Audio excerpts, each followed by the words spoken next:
May isang nayon sa dulo ng isang pulang dumi na kalsada, kung saan ang araw ay hindi nangahas na sumikat ng napakatagal. Sinasabi nila na ang nayon ay maldita. Dahil sa tuwing sumisikat ang kabilugan ng buwan, may nawawala. Nawawala. Nang walang bakas. At palaging ang mga tao bata, malusog, puno ng buhay. Nagbago ang eksena sa itim at puti. Isang batang babae ang tumatakbo sa dilim. Sa likod niya ay may mga deformed na anino. Ang mga kuko ay umaabot. Narrator. Ako si Tisay. Ang tanging nakaligtas. At ang nag-iisang nakakita sa totoong mukha ng dyablo sa anyong tao. Flashback. Tunog ng palengke. Nagtatawanan ang mga tao. Tinulungan ng isang batang babae ang kanyang ina sa pagtitinda ng isda. Pinagtitinginan siya ng mga tao gamit ang mga mata na parehong humahanga at maingat. Narrator. Sabi nila kakaiba daw ako. Bawat hakbang ko, may mga taong humahanga pero may mga bumubulong din ng mga sumpa. At pagkatapos nagsimula silang magbulungan. Na hindi ako tao. Na ang aking ama, ang pinaka-iginagalang na manggagamot sa nayon, ay isang aswang. Na kami ay isang maldita na bloodline. Ang maliit na bahay ay napapaligiran ng mga taga-nayon na may dalang mga sulo. Isang babaeng hawak ang kanyang anak, nanginginig. Isang matandang lalaki ang nakatayo sa harap ng pinto, malamig ang mga mata. Narrator. Gusto nilang sunugin ang bahay ko. Tinawag nilang halimaw ang mga magulang ko. Pero nung gabing yon, ito ang pinakamalakas na sumisigaw, iyon ang pinakanakakatakot sa dilim. Tumigil ang tunog. Umalingaw ang nakakaiyak na hiyaw. Nanlaki ang mga mata ni Tisay sa dilim. Isang anino ang dumaan sa bintana. Hindi ako ipinanganak para maging bayani. Gusto ko lang mamuhay ng normal. Ngunit kapag ikaw na ang huling taong naiwan pagkatapos ng isang bangungot, hindi ka na pinapayagang maging normal. Narrator. Hindi ito kwento tungkol sa isang magandang babae. Ito ay isang pagtatapat. Isang paghahanap. At ang simula ng labanan sa pagitan ng dugo at apoy. Tisay, Yidi Girl with Give Ancient Mark, nagsimula na ikanay kwento. May mga nayon na hindi iginuhit sa mapa, at sila mismo ay hindi gustong may mahanap. Ang aking nayon ay ganoong lugar. Sa gitna ng malalim na kabubatan, natatakpan ng hamog at sinumpa. Isang maliit na nayon sa gitna ng kabundukan, laging kulay abo ang langit, hindi luntiang-luntian ang mga dahon. Tunog ng mga bata na naglalaro ng habulan, may halong tilaok ng mga tandang at tahol ng mga aso. Chay, voice over. Dati raw ang lugar na ito ay lupain ng mga demonyo. Na kapag ang pulang buwan ay tumaas sa itaas ng bundok, may isang taong hindi nababalik. Aswang iyan ang tawag nila. Mga nilalang na may anyo ng tao, sumisipsip ng dugo, kumakain ng laman, at naninirahan kasama natin. Isang matandang lalaki, si Eben, ang nagsisindi ng apoy upang masunog ang mga tuyong dahon. Malungkot ang kanyang mga mata. Isang batang babae, si Tisay, ay tumutulong sa kanyang ina na magtinda ng isda sa palengke. Tisay. Ako si Tisay. Yung taong tinitingnan ng buong village pero wala talagang nakikita. Lumaki ako sa isang maliit na bahay sa gilid ng nayon. Ang nag-iisang anak na babae ni Eben, isang manggagamot na nakikita kung ano ang hindi nakikita ng iba. At si Eres Cora, ang aking ina, ang pinakamahusay na tindera ng isda sa palengke. Inabot ni Tisay ang isda sa mga customer, sinusundan ng mga mata ang kagandahan niya. Ang iba pang mga vendor ay sumulyap sa kanya ng may inggit.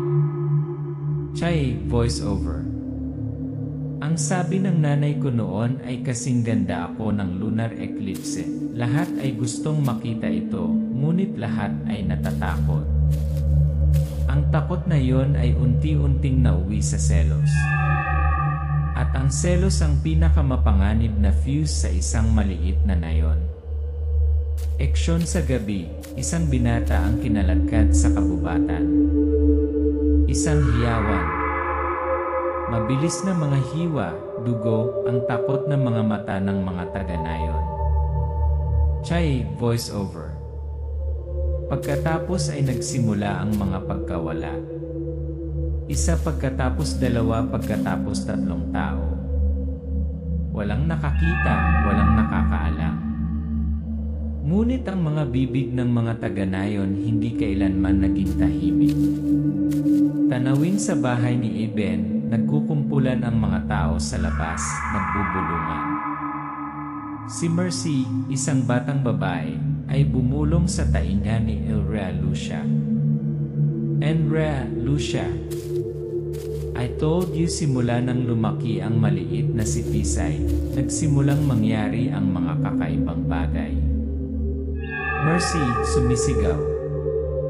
Ang kanyang ama ang tawag sa kanya ng mga tao ay isang manggagamot. Ngunit sinasabi ko sa iyo ang totoo, kung siya ay isang mabuting tao, bakit siya palaging nasa paligid ng kamatayan? Nakatayo si Tisay sa likod ng bukas na pinto, nakikinig sa bawat salita. Mahigpit na nakahawak ang kamay niya sa anting-anting na ibinigay sa kanya ng kanyang ama. Chay, voice-over. Ang tatay ko ang nagpapagaling sa kanila noon. Pero ngayon, sinasabi nila na siya ang tumawag sa mga demonyo sa nayon. Isang iaswang isa this case. Si Eben ay pagod na nakatingin sa labas ng bintana. Ang kanyang asawa ay tahimik na nakaupo na nag-aayos ng kanyang mga damit. Pumasok si Tisay, hawak ang agimat na kwintas. Tisay, nanginginig ang boses. Mga kamay sila ba nagsisimula ng maniwala na halimaw tayo? Iyan, nakangiti, malungkot. Ang mga tao ay naniniwala lamang sa kung ano ang tumutulong sa kanila na matulog ng mas mahusay, anak ko. At kung minsan, ang katotohanan ay masyadong nakakatakot. Nakatayo si Tisay sa harap ng salamin, nagdududa ang mga mata sa sarili. Kumikislap ang mga ilaw sa kwarto. Umalingaw ang isang sigaw sa malayo, pagkatapos ay huminto. Tisay, I've always had the feeling. Hindi ako katulad nila. Hindi masyadong aswang. Ngunit hindi rin masyadong tao. Noong mga araw na yon, naisip ko pa rin na kung tatahimik lang ako, lilipas din ang lahat. Pero nagkamali ako. Ang paninibugho hindi lumilipas sa katahimikan. Ito ay nasusunog parang apoy na naghihintay ng tuyong dayami. Si Mercy, nakatayo sa malayo, nakatitig kay Tisay. Nakakuyom ang kanyang mga kamay, bumabaon ang kanyang mga kuko sa kanyang balat hanggang sa dumugo. Sa tabi niya, si Brian, ang gwapong batang nayon, ay nagbigay ng isda sa ina ni Tisay. Hindi umaalis kay Tisay ang mga mata nito. Mercy, bulungan. She always smile, always love. But then you see darating ang panahon na hindi na siya makakangiti. Pagkatapos ng palengke, nagbulungan sina Mercy at Lucia sa dilim, sa gitna ng maulap na usok ng nagbabagang dayami. Lucia, sigurado ka bang nakita mo si Eben kagabi? Mercy, nagbibigay din. Hindi lang ikaw ang nakakita, nakarinig ka ng dagundong. Parang isang bagay na hindi tao. Nagbabago ang tagpo sa araw. Nagsisimulang kumalat ang mga bulong sa buong nayon. Si Ben ay isang aswang, anak ng demonyo si Tisay. Pinagdududahan ng mga taga-nayon ang kanyang pamilya. Tisay, boses malungkot. Ang bulong-bulungan ay ang pinakamabangis na sandata sa isang maliit na nayon. Hindi nito kailangan ng patunay, isang tao lang na gustong makakita ng dugo. May dalang bulaklak si Brian sa bahay ni Tisay. Nag-aalinlangan niyang tinanggap ang mga ito. Magkasama silang nakaupo sa ilalim ng lilim ng isang puno. Ang kanilang mga mata ay banayad, ang kanilang mga salita ay taos puso. Brian, I don't care what people say. I only trust my eyes and my heart. Kaya'y nahihiya. Pero paano kung iba ka talaga sa kanila? Paano kung may something sa iyo na kinatatakutan nila? Brian, hinawakan ang kamay niya. Kung gayon, ako ang magpoprotekta sa iyo. Nagsisimula pa lang ang pag-ibigan at pagkatapos ay ang tagpo ng mga taga-nayon na nagkikita sa palengke. Nagkunwaring umiiyak si Mercy na ikinuwento ang kwento ng makitang nakikipag-inuman si Ben kasama ang isang patay noong nakaraang gabi. Ibinuhos ni Lucia ang natuyong dugo at ang kwento ng huling nawawalang tao bilang ebidensya. Lucia, sumisigaw. Ilang tao pa ba ang kailangang mamatay bago tayo kumilos? Naglalakad si Tisay sa palengke. Iniiwasan siya ng mga tao, tinititigan siya. Isang bata ang hinihila ng kanyang ina, para bang may sakit si Tisay. Tumalikod siya, tahimik na pumatak ang mga luha. Tisay, ang pag-ibig ay isang mainit na apoy. Ngunit ang pagtatangi ay isang malakas na hangin. At kung minsan inaalis nito ang apoy. Nagdadalawang isip si Brian. Hinihila siya ng mga taga-nayon. Sabi ng nabaryo, kung magpapatuloy ka sa pakikisama sa babaeng iyon, hindi ka na magiging miyembro ng nayong ito.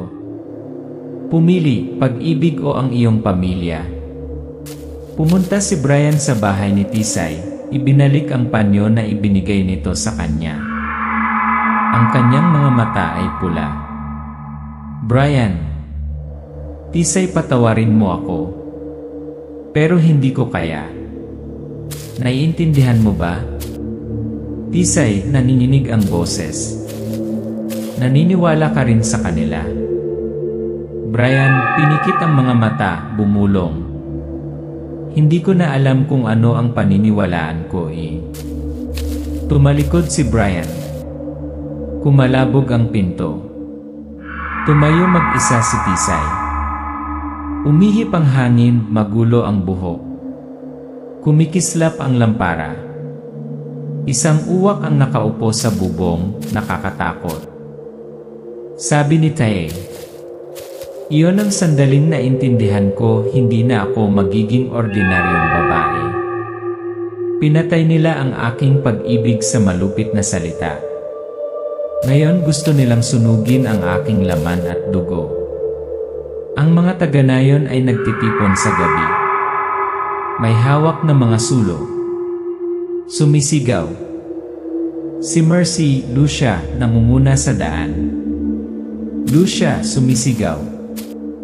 Sunugin mo ang bahay niya. Kailangan mo ng apoy para mapaalis ang demonyo.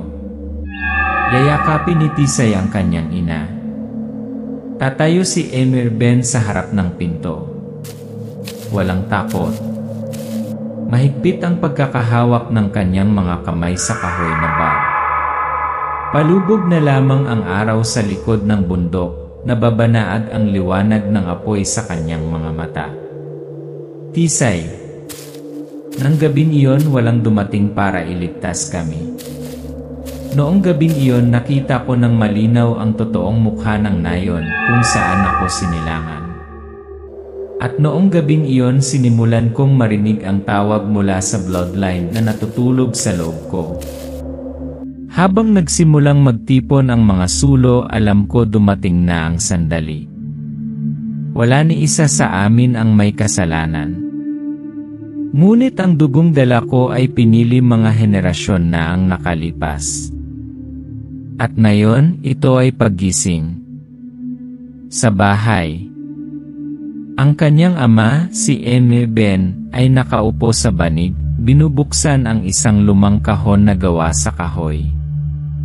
Sa loob ay isang lumang rosaryo, isang piraso ng tela na may anting-anting, isang maliit na pilak na kutsilyo na naging madumi. Ian. Tisay, halika na anak. Oras na para malaman mo ang totoo tungkol sa sarili mo. Hindi ka lang anak ng isang gamot. Ikaw ang huling inapo ng bantay dilim bloodline, ang mga bantay sa pagitan ng mundo ng mga buhay at ng mga demonyo. Inilagay ni Eben ang anting-anting sa kamay ni Tisay. Nang hawakan niya ito, isang maputlang asul na liwanag ang kumislap saglit. Nagulat siya, ang bilis ng tibok ng puso niya. Chay, hinihingal. Kamay. Ano ito? Ian. Ito ang kapangyarihan na natutulog sa iyong dugo. Mula sa aming mga ninuno. At ngayon pinili ka nito.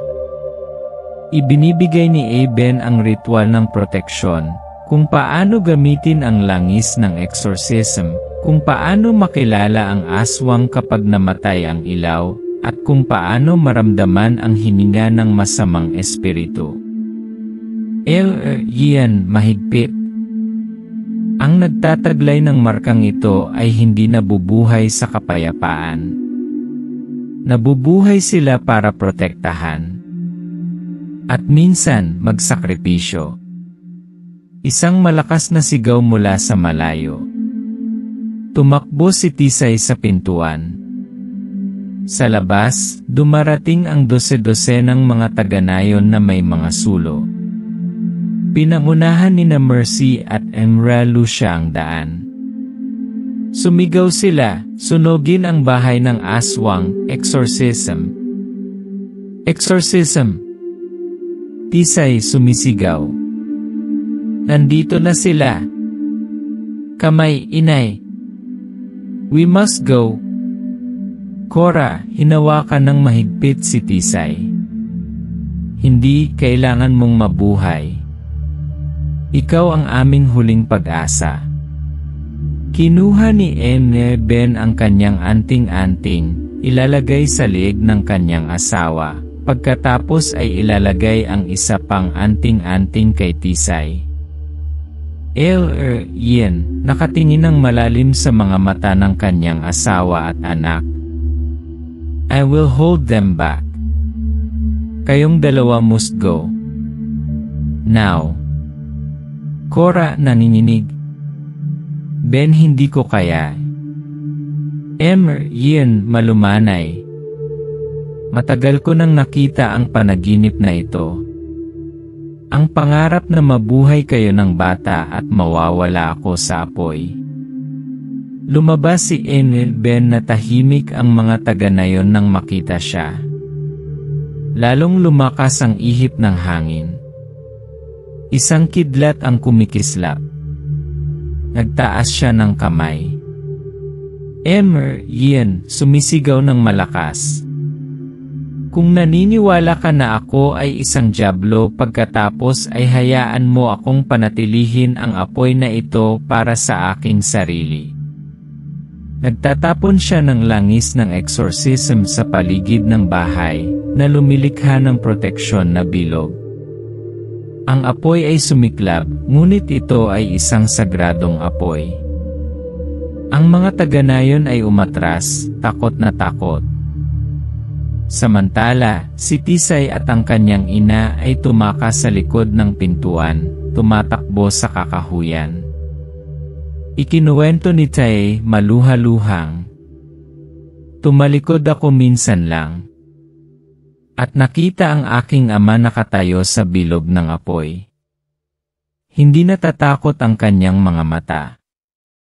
Ngunit ang mga mata ng isang ama nakakalock pa lang ng gate sa pagitan ng kanyang anak at impyerno. Nasusunog ang bahay. Umalinggaw ang mga hiyawan. Lumuhod si Tisay sa gitna ng kakahuyan, niyakap ang kanyang ina, umiiyak. Tisay. Tay. Tay. Tisay. Hindi namatay ang tatay ko. Naging bahagi siya ng apoy. At ako ang nagdadala ng ilaw na yon. Umalis ako sa nayon sa apoy. Ngunit ang apoy sa aking puso ay hindi naapula. Bumalik ako hindi para humingi ng tawad, kundi para bawiin ang katotohanan. Bumaba ng sasakyan si Tisay. Simpleng bihis, nakatakip ng scarf ang mukha. Naglakad siya sa gate ng village, kung saan may nagtangkang sunugin ng buhay ang kanyang pamilya. Sumunod ang mga mata. Ngunit walang nakakilala sa kanya. Umupa siya ng isang maliit na silid malapit sa palengke, pinalitan ang kanyang pangalan ng Iisay. Pagpunta sa palengke sa araw, tahimik na nanonood sa mga taga-nayon sa gabi. Chay, voice over. Natuto akong maglakad na parang hindi nakikitang tao.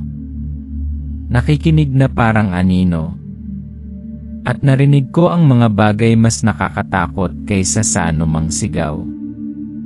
Ikinuwento ng mga taga-nayon na naulit ang mga pagkawala, ngunit sa pagkakataong ito lahat sila ay mga buntis na babae. Twist isa, Manang Lucia. Nakita ni Tisay ang isang buntis na paalis ng palengke. Tahimik na sumunod si Imra Lucia. Tahimik na sumunod si Tisay. Nang makarating sila sa isang desyerto na bahagi ng kagubatan, lumingon-lingon si Lucia sa paligid pagkatapos ay nag-transform, mahahabang kuko, duguan ang mga mata. Tisay, pabulong, nanininig ang boses. Oh my God, siya pala siya yun. Naghahanda si Manang Lucia sa pag-atake nang ihagis ni Tisay ang isang dakot ng asinban, sagradong asin. Napasigaw si Aswang, nawala sa kabubatan. Chay, voice over. Ang kasamaan ay hindi nagmumula sa dilim. Nagkukunwari ito bilang moralidad. Pinangunahan nito ang karamihan ng tao. At nanawagan para sa paghihiganti. Twist 2, Mercy, yan ni taksil na kaibigan. Lumapit si Tisay sa bahay ni Mercy, balak siyang babalaan. Ngunit aksidenteng nakita ni Mercy na may hawak na bagong silang na sanggol. Hindi umiiyak ang sanggol. Madilim na pula ang mga mata nito. Paatras si Tisay. Mercy, malamig na boses sa likod niya. Huli ka. Tisay. Dahan-dahang tumalikod si Mercy. Nagsisimulang masira ang kanyang mukha, ang kanyang balat ay namumutla, ang kanyang bibig ay lumawak, na nagpapakita ng matatalas ng ngipin. Tisay. Bakit ikaw kaibigan kita? Mercy, giniling ang bawat salita. Lagi mong nasa iyo ang lahat kahit si Brian, kahit ang tiwala ng mga taga-nayon. Pero hindi ka marunong maglaro, hindi ka marunong pumatay. Malakas na tumawa si Mercy. Sa labas, nagsimulang lumitaw ang iba pang mga aswang, nakabitin ng patiwarik sa mga puno, gumagapang sa mga bubong, naghihintay ng hudyat. Iyan panghuling digmaan, dugo ili pananampalataya. Inilabas ni Tisay ang kanyang latigo, magic wand, at silver punyal mula sa kanyang bulsa. Ang isang lumang marka ng paso sa kanyang balikat ay naroon pa rin, isang marka mula sa gabi ng apoy. Tisay, matigas na boses. Baka tao ka. Ngunit dinadala ko sa loob ko ang apoy ng taong hindi lumuluhod. Sumiklab ang labanan. Nilabanan ni Tisay ang pamamaraan na itinuro sa kanya ng kanyang ama. Ang latigo ay nakapulupot sa leg ng aswang. Ang kutsilyo ay tumatama sa kanyang acupoints. Ang itim na dugo ay tumalsik. Si Mercy ay kumikilos na parang multo, ngunit si Tisay ay umiiwas sa bawat suntok. Mercy, sumisigaw. Hindi ka mananalo. Tao ka lang. Tisay, malamig na tumango. Hindi. Anak ako ni Enrben. Siningil ni Mercy. Nagbuno ang dalawa. Slow motion, sinaksak ni Tisay si Mercy sa puso. Sumisigaw siya, naging abo ang katawan, tumahimik. Mawawala ang aswang. Tumakas sa dilim ang iba. Matatapos ang labanan. Lumuhod si Tisay sa gitna ng labanan, humihinal, hawak pa rin ng mga kamay ang dugo ang latigo. Tisay, hindi ako ipinanganak para pumatay ng mga demonyo. Ipinanganak ako para wakasan ang kasinungalingan ng mga tao. At kung minsan ang mga tao ang pinakanakakatakot na bagay, akala ko mamamatay na ako. Hindi mula sa mga halimaw, ngunit mula sa mga sugat mula sa mga tao. Ngunit pagkatapos lumitaw sila, pinunasan ni Brian ang noo niya, nanginginig ang boses. Tahimik si Pablo, lumuhod sa kanyang harapan sa unang pagkakataon, nakatago ang mga luha sa kanyang manggas. Brian, Tisay, huwag mong ipikit ang mga mata mo. Nandito ako. I'm sorry for believe them, not you. Pablo, mali ako. Nagdagdag pa ako ng panggatong sa apoy na iyon. Ngunit ngayon naiintindihan ko na ikaw lang ang nag-iisang nagpapanatili ng liwanag sa nayong ito. Dumating kami. Parang hindi kami umalis. Nakahiga si Tisay sa kama, ginagamot.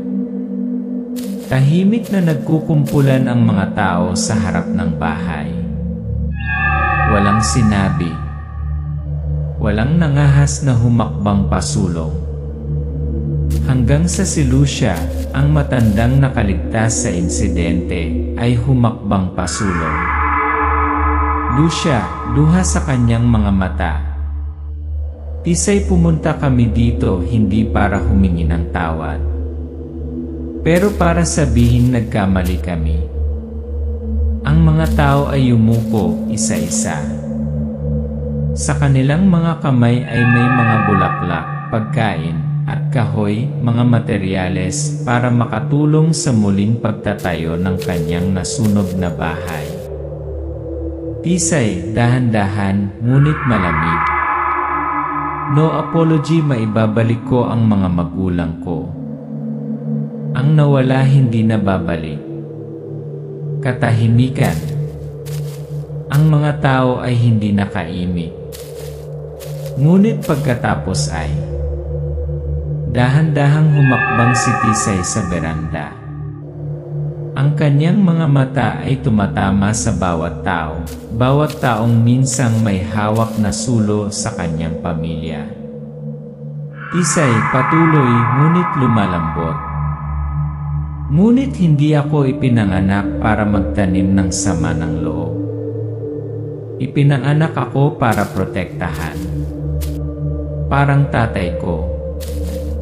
At gagawin ko ito. Pero sa sarili kong paraan. Bagong lalaki, lumang guro. Lumilipas ang oras. Itinayo muli ang bahay ni Tisay, rustic pero maaliwalas.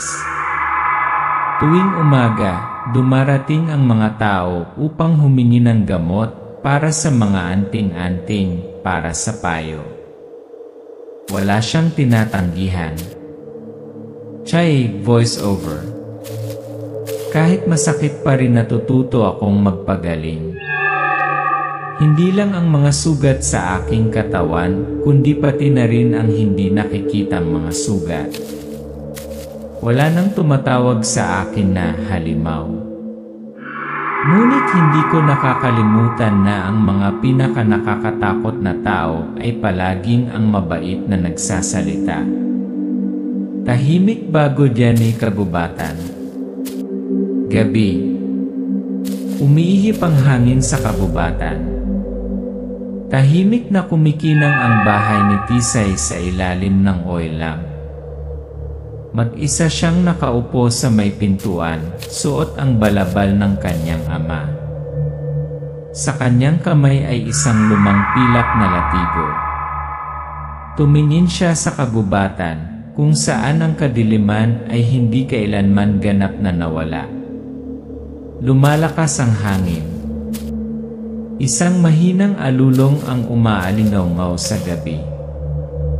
Hindi siya kumukurap. Hindi siya natatakot. Tisay, huling boses. Ang dyablo ay palaging babalik. Ngunit sa pagkakataong ito, haharapin nila ako. Mabagal na galaw, tinatangay ng hangin ang buhok ni Tisay. Ang pilak na latigo sa kanyang kamay ay kumikinang ng mahina. Siya ay tumayo, lumakad sa gabi, mag-isa, tulad ng isang tahimik na tagapag-alaga ng buong nayon. Nag-fade to black ang screen. Lumilitaw ang logo ng pelikula, Tisay, Year Last Firekeeper.